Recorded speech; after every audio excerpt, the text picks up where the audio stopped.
Hello. मैं साक्षी तिवारी आप सबका स्वागत करती हूँ अपने चैनल ग्रेट ऑनलाइन एकेडमी में। अब जैसा कि मैंने आपको पहले भी बताया कि यहाँ पर मैं 30 डेज सीरीज कर रही हूँ सामान्य प्रबंधन के लिए, जो कि एमपी के पटवारी एग्जाम में आने वाला है और बहुत इंपॉर्टेंट सब्जेक्ट है सबके लिए। इंपॉर्टेंट प्लस नया भी, नया सब्जेक्ट है ये आप सबके लिए। जैसा कि मैंने आपको प्रीवियस वीडियो में भी बताया कि ये जो टॉपिक है और या फिर ये जो सब्जेक्ट है, मैंने इसमें मास्टर्स किया हुआ है, इसलिए मुझे ज्यादा आइडिया है या फिर कैसे क्वेश्चंस आते हैं। मैं बहुत अच्छे अच्छे पीएसयू एग्जाम में भी अपियर हुई हूँ और उनमें मैंने बहुत अच्छा स्कोर किया है।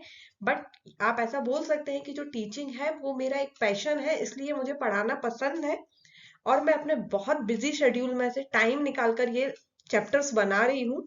चैप्टर वाइज इसको बना रही हूँ। तो आज जो हमारा टॉपिक है उसको हम स्टडी करने वाले हैं, सामान्य प्रबंधन, प्रिंसिपल ऑफ मैनेजमेंट पार्ट 2। जैसे कि मैंने फर्स्ट पार्ट में जो आपका साइंटिफिक मैनेजमेंट है, जो कि हमारा टेलर ने दिया हुआ था, उनके द्वारा जो प्रिंसिपल्स दिए गए थे उनके बारे में डिस्कस किया है, वो सारे प्रिंसिपल्स। वैसे ही अब यहाँ पर हम बात करेंगे जो एडमिनिस्ट्रेटिव मैनेजमेंट अप्रोच है, जिसमें हेनरी फ्योल का बहुत बड़ा योगदान रहा है, उसके बारे में बात करेंगे। ऐसे ही हम ब्यूरोक्रेटिक के बारे में बात करेंगे। उसके बाद जो भी हमारे थिंकर्स आए हैं, मैं सारे थिंकर की एक लिस्ट बनाकर, पीडीएफ बनाकर या फिर इसी को आपको दे दूंगी, जिसमें आप जाकर देख देख सकते हैं कि क्या क्या किस थिंकर ने बोला है और कहाँ कहाँ उनका कंट्रीब्यूशन रहा है। तो सबसे पहले जैसे हम देख सकते हैं, एडमिनिस्ट्रेटिव मैनेजमेंट अप्रोच में Henri Fayol found that industrials could be divide into 6 group और classified all the operation into 6 ways. मतलब जो आपकी पूरी इंडस्ट्रीज है उसको हम 6 वेज में उसके ऑपरेशन को क्लासिफाई कर सकते हैं। First is technical and production. ये जो हमारा होता है ये होता है लोअर लेवल पे, लोअर लेवल, और you can say ground level.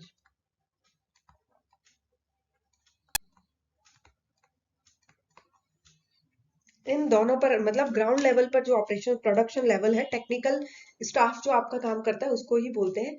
Second होता है कमर्शियल, बाइंग सेलिंग एक्सचेंजिंग। अब इसमें क्या होता है, जैसे आपने कोई भी प्रोडक्ट है उसको मैन्युफैक्चर कर दिया, उसका प्रोडक्शन हो गया, तो अब हमें उसको बाय भी तो करना है। मतलब कुछ चीजें हमको बाय करनी पड़ेंगी, सारा कुछ तो हमारे पास नहीं है ना कि हम सब कुछ प्रोड्यूस कर रहे हैं तो हम कुछ नहीं। कुछ चीजें प्रोड्यूस करने के लिए भी हमको रॉ मटेरियल तो खरीदना पड़ेगा। तो कमर्शियल में क्या आएगा आपका, बाइंग सेलिंग एंड एक्सचेंजिंग। ये बहुत इंपॉर्टेंट रोल प्ले करते हैं। सेकंड आता है आपका financially, search and optimal use of capital. जो भी आपके पास फंड्स है, जो भी आपने रेज किए हैं या जो अपना कैपिटल लगाया है, उसके बारे में यहाँ पर बात की जाती है। मतलब ये है सिक्योरिटी, जो आप कर रहे हैं उसमें प्रोटेक्शन होना चाहिए, सिक्योर होना चाहिए। अकाउंटिंग, अकाउंटिंग आपकी balance sheet, costing and records, इन सब के बारे में होता है। मैनेजरियल स्किल आते हैं, ये बहुत इंपॉर्टेंट है क्योंकि यदि आपके कोई भी आप प्रोडक्शन कर रहे हैं या कोई भी आप इंडस्ट्री लगा रहे हैं, वहां पर यदि आपके पास मैनेजरियल स्किल वाले लोग नहीं है ना, तो आपका वो जो बिजनेस है वो फेल हो सकता है इजीली। तो आपके मैनेजरियल स्किल में क्या आएगा, planning, organising, commanding, coordinating and controlling. Planning, जैसा कि मैंने अपने लास्ट लेक्चर में भी वो किया था, डिस्कस किया था, प्लानिंग आपकी ये ग्राउंड लेवल पे होती है। मतलब ground level in the sense layout, यहाँ से ही स्टार्ट होता है कि आपको क्या करना है। जब भी आपको एक बिजनेस बनाना है तो सबसे पहले हम प्लान करते हैं ना।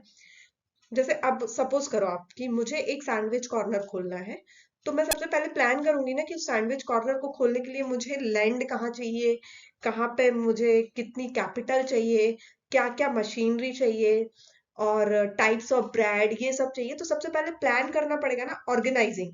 अब ऑर्गेनाइजिंग क्या होगा, ये होगा हमारा एग्जीक्यूशन लेवल पे आएगा कि मेरी प्लानिंग हो गई, मेरे पास सारी मशीनरी आ गई, उन सबको मुझे सेटअप करके वो कॉर्नर चालू तो करना पड़ेगा।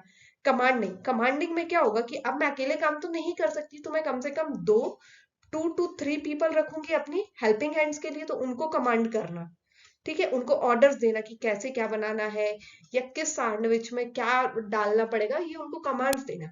कोऑर्डिनेटिंग, उनके नेचर के हिसाब से या मैं उनकी इफिशियंसी के हिसाब से उनसे क्या काम ले सकती हूँ, कैसे कोऑर्डिनेट कर सकती हूँ। कंट्रोलिंग, ऐसा भी नहीं कि मैंने उनसे बोल दिया बस आपको ये बनाना है, ये वेज सैंडविच आपको बनाना है, आप जैसे चाहो बना दो। कंट्रोल भी रखना है यहाँ पे, मतलब मुझे टाइम स्पैन भी देखना है कि कितना टाइम में वो कर रहे हैं। यदि वो ज्यादा टाइम ले रहे हैं किसी काम को करने में तो उसको कम कराना है, कम टाइम ले रहे हैं तो ये देखना है कि क्वालिटी तो खराब नहीं हो रही, क्वालिटी पे भी देखना पड़ेगा, तो ये सब आएगा कंट्रोलिंग में। अब क्या होते हैं प्रिंसिपल ऑफ मैनेजमेंट, ये बहुत इंपॉर्टेंट है। ये हेनरी फ्योल ने टोटल 14 प्रिंसिपल ऑफ मैनेजमेंट दिए थे। अब इनका जो फर्स्ट प्रिंसिपल ऑफ मैनेजमेंट था वो था division of work. Fayol advocated division of work to take the advantages of specialisation. Managers should consider necessary for efficiency use of labour. अब क्या है, आपको डिवीजन ऑफ वर्क उसको ही डिवाइड करना है, जैसे जो कॉस्ट में बहुत अच्छा है, जिसकी अकाउंटिंग बहुत अच्छी है, कॉमर्स वाला जो बंदा है उसको ही हम फाइनेंशियल में उसमें रखेंगे, बैलेंस शीट वाले में। कोई बंदा है जिसके कम्युनिकेशन स्किल्स बहुत अच्छे हैं, कन्विंसिंग पावर बहुत अच्छी है, तो उसको आप सेल्स में डाल सकते हो। ओके, कोई काम बहुत अच्छा कर सकता है, मेहनत बहुत अच्छा कर सकता है, तो उसको ग्राउंड लेवल पे एज अ वर्कर ट्रीट किया जा सकता है। तो जिसके पास जो भी स्पेशलाइजेशन है, उस स्पेशलाइजेशन का यूज करके वर्क को डिवाइड करना is division of work, and this is the first principle of Fayol. Okay, second is authority and responsibility. They looks very similar. What is authority and what is responsibility? These two are related with the later arising from the former. ये दोनों related तो है. Authority is being official and personal factor. Authority आपको मिलती है officially. जैसे आप देख सकते हो कोई IAS है किसी डिस्ट्रिक्ट का, उसके पास अथॉरिटी होती है बहुत सारे काम करने का। Responsibility arise out of assign work. अब क्या है, जैसे कि मैं एक टीचर हूं, तो मेरे पास जो असाइंड वर्क है, कि मेरा वर्क असाइंड है कि मुझे ये काम करना है, या बच्चों को आज मैनेजमेंट की क्लास पढ़ाना है, तो ये मेरी रिस्पॉन्सिबिलिटी है, तो मैं उसको पूरा करूंगी। तो आपको ऐसे समझना है अथॉरिटी और responsibility. Unity of command, unity of command में क्या आएगा, employee should receive order from one superior only. अब क्या होता है, आपका एक मैनेजरियल चार्ट हो, जैसे हमारा ये सीईओ है, these are two managers X Y, इनके अंडर भी 3 लोगों की टीम काम कर रही है, that is P Q R S T U. ये 6 लोग सबऑर्डिनेट मतलब इधर पे लोअर लेवल पे काम कर रहे हैं। अब इनका क्या करना है, आपको जो एक्स है वो यहाँ पर टी और यू को कमांड नहीं दे सकता, क्योंकि वाई तो यू को दे ही रहा है, लेकिन उसका मतलब ये नहीं कि एक्स भी, मतलब employee should receive order from one superior only. एक ही सुपीरियर आपको ऑर्डर देगा, ऐसा नहीं है कि आप वर्टिकली हॉरिजॉन्टली किसी भी सुपीरियर से ऑर्डर ले रहे हैं। Unity of direction, next law आता है हमारा यूनिटी ऑफ डायरेक्शन। इसमें क्या होता है, it means one unit and one plan, age group of activities with same objective must have one head and one plan. मतलब यूनिटी, आपको एक प्रॉपर डायरेक्शन होना चाहिए प्लान का। ऐसे नहीं कि मतलब जैसे मुझे गोल अचीव करना है, मुझे सैंडविच कॉर्नर खोलना है, मैं कैसे भी खोल लूं, नहीं, आपका एक प्रॉपर डायरेक्शन होना चाहिए कि मैं ब्रेड कहाँ से लेके आऊंगा, मैं शॉप को कितने बजे खोलूंगा, या और उनको कैसे डील करना है जो मेरे अंडर काम कर रहे हैं। तो यूनिटी ऑफ डायरेक्शन होना चाहिए। Subordinate of individually to general interest, ऐसा नहीं है, किसी भी ऑर्गेनाइजेशन में जब आप काम कर रहे हैं, तो जैसे आपका जो इंटरेस्ट है वो मैच करना चाहिए जनरल इंटरेस्ट से। ऐसा नहीं कि आपको सिर्फ प्रमोशन ले लेके सीनियर मैनेजर तक पहुंचना है। आपको जब सीनियर मैनेजर पे पहुंचना है प्रमोशन लेके, तो साथ में ऑर्गेनाइजेशन का जो गोल है वो भी अचीव होना चाहिए। ये एक बहुत इंपॉर्टेंट प्रिंसिपल है कि आपको बाद में रखना है, ऑर्गेनाइजेशन का जो इंटरेस्ट है उसको अपने इंटरेस्ट से ऊपर रखना है। ये बहुत इंपॉर्टेंट प्रिंसिपल है। मतलब वैसे तो 14 ही इंपॉर्टेंट प्रिंसिपल है, लेकिन ये मतलब इसका तो बिल्कुल ध्यान में रखना। सेकंड है remuneration, employee should be paid fairly reasonable in accordance with the contribution. ऐसा नहीं होना चाहिए कि किसी ने 8 आवर्स काम किया दिन में और उसको सिर्फ 200 मिल रहा है उसके हिसाब से, नहीं, उसने जितना काम किया, यदि आपका डिसाइडेड है कि आप 50 रुपीज पर आवर दे रहे हो, 50 रुपीज पर आवर दे रहे हो, तो 8 इंटू 50 यदि आप करोगे, 400 पर डे ही उसको मिलना चाहिए, ऐसा नहीं है। सेकेंड चीज, ये आपको बहुत इंपॉर्टेंट है, याद रखना है। Centralization. Fuel refer to the context, extent to which authority is centralized or decentralized. मतलब उन्होंने बिल्कुल क्लियरली डिफाइन किया है कि आपकी अथॉरिटी कहाँ सेंट्रलाइज रहेगी, कहाँ डिसेंट्रलाइज रहेगी. मतलब आपका जो हायरार्की है, ऑर्गेनाइजेशन की जो हायरार्की है वो बिल्कुल क्लियर होनी चाहिए. Scalar chain should be clear line of authority from top level. इसमें एक बहुत इंपॉर्टेंट आता है wide span of control and tall span of control. ये दोनों स्केलर चेन में ही आते हैं. तो इसमें होता है top to management, top to bottom, और इसमें जो वाइड है वो ऐसे होता है हॉरिजेंटली. ये आपको स्केलर चेन में रखना है. Top to lower level, all employees are attached to in with relation to superior and subordinate. सारे जो एम्प्लॉयज हैं ऑर्गेनाइजेशन के वो कहीं ना कहीं पीयर टू पीयर अपने सुपीरियर और सबऑर्डिनेट से अटैच्ड हैं. Order. This is essential principle of the organization in arrangement of things and people. अब order में क्या होगा? Things and people. आपने ये सुना होगा ना कि HR का काम होता है right people at right place. Got it? ये मतलब आपका जो ऑर्डर है प्रॉपर होना चाहिए कि किस इंसान को कहाँ होना है, क्या काम करना है, ये क्लियरली डिफाइंड होना चाहिए. Equity. Employee should be assure to be treated equally. ये वाला दिया गया था मैन और वुमेन के लिए स्पेशली. ऐसा नहीं कि मैन को सेम काम करने के लिए 400 रुपए मिल रहे हैं और वुमेन वो ही 8 आवर्स का काम कर रही है लेकिन उसको सिर्फ 200 रुपए मिल रहे हैं. सिर्फ किस बेसिस पे? कि वो एक मैन है एंड वो वुमेन है, और हो सकता है बच्चे को 8 घंटे काम करने के सिर्फ 100 रुपए मिले. नहीं, यदि सेम इफिशियंसी दोनों लोग काम कर रहे हैं और सेम वर्क परफॉर्म कर रहे हैं तो they should be treated equally. Stability of tenure. ये होता है कि आपका टेन्योर फिक्स होना चाहिए 3 इयर्स, या फिर एक जो भी आप काम कर रहे हो किसी पोजीशन पे, राइट, असिस्टेंट मैनेजर हो, फिर आप मैनेजर बनोगे, deputy manager will come first, senior manager बनोगे, चीफ मैनेजर बनोगे. तो इन सबका टेन्योर फिक्स होना चाहिए और आपको एक प्रॉपर टाइम मिलना चाहिए न्यू वर्क को समझने के लिए. ऐसा नहीं कि आपको कल काम दिया गया और आपसे एक्सपेक्ट किया जाने लगे कि नहीं आपको तो ये आपका काम है, आपको असाइन है तो आपको करना ही पड़ेगा. ऐसा नहीं होगा. सेकेंड है इनिशिएटिव. जब आपको किसी भी ऑर्गेनाइजेशन का गोल अचीव करना है तो इनिशिएटिव सबको मिलकर लेना पड़ेगा. कोई अकेले नहीं ले सकता. ऐसे नहीं हो सकता है कि आप इनिशिएटिव ही नहीं ले रहे हो, सिर्फ एक इंसान काम किए जा रहा है. नहीं, सबको initiative. Team spirit. It is emphasised need to work in a team, importance of communication in obtaining it. अब आपका क्या है, आपको टीम में काम करना है और 2 वे कम्युनिकेशन होना चाहिए. ऐसा नहीं है कि सिर्फ मैनेजर ने आपको ऑर्डर दे दिया, यहाँ आपने सुन लिया, यदि आपको कोई डाउट आ रहा है आप नहीं पूछ रहे हो. क्यों नहीं पूछ रहे हो? कि आप जब वो नेक्स्ट टाइम पूछेंगे आप तब पूछ लेंगे. नहीं, आपको बात करनी है. Communication is very important in the organisation.